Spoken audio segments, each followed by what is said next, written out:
Lesson 23. Measure up and measure down.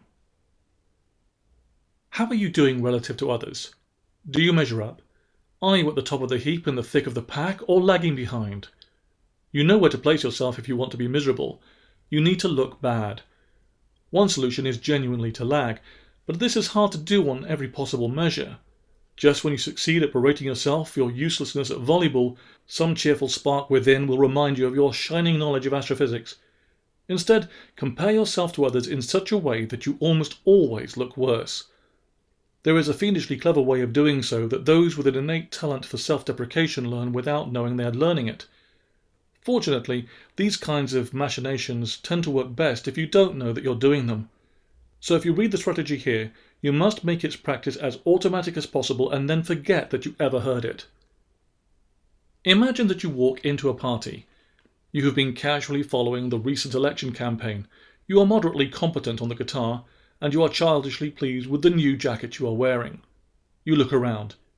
In one corner is a group of people chatting about the election, surrounding a party insider who knows intimate details of the polling, the issues, and the candidates. On the front porch, Eric Clapton, wearing a stained t-shirt, is strumming a guitar. In the inevitable kitchen crush, one couple is sporting immaculate, tailored outfits that radiate cool without appearing obnoxiously flashy. What do? For maximum misery, spend the evening comparing yourself to others, but, and here's the key, not to everyone. Choose carefully. Remind yourself that you had made a point of brushing up on the latest political news so that you might have something to talk about tonight. Compare your meagre knowledge about the election to the obvious expertise of the insider in the corner. You have nothing to add that he doesn't know already. Dwell on the idea that your self-congratulation for being so well informed now looks foolish. In the back of your mind, you had thought that someone might break out a guitar, and you could impress with your country 12-string rendition of Lady Gaga's Poker Face. Compare this to what Clapton is doing and feel somewhat pathetic by contrast. Compare your new off-the-rack jacket to the designer clothes of the power couple in the kitchen. You aren't nearly as well dressed. Keep going.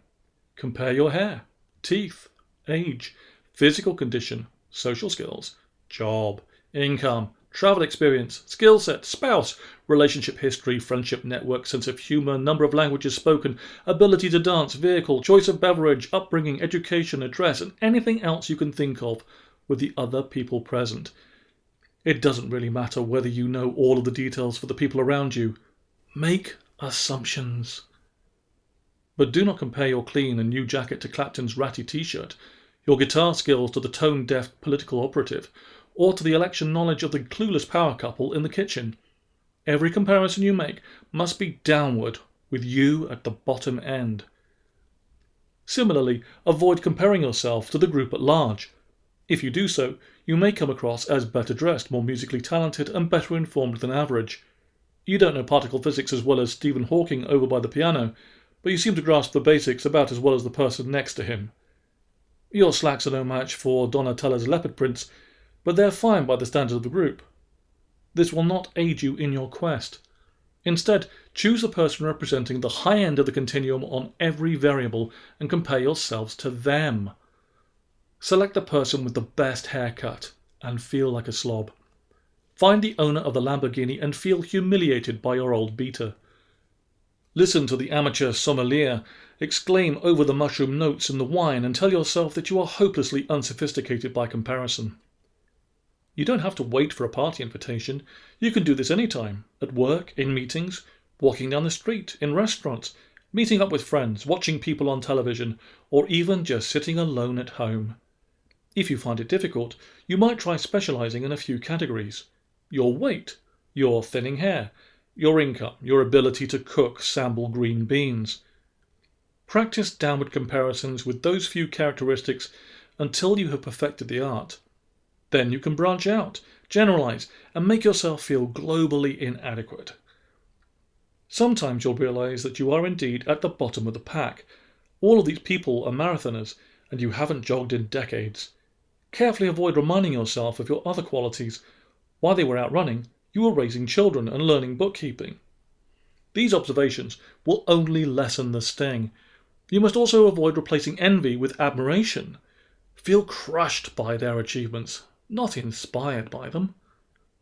Should these downward comparisons prove beyond your talents at self-abasement, the opposite strategy may be easier. Find the person with the worst example of each characteristic instead: the poorest diction, the silliest look, the lamest jokes. Cultivate a feeling of smug superiority over them. You might think that this would make you feel happy, but no. Your attitude will seep into your interactions with others, and they will gently drift away, leaving you alone once more.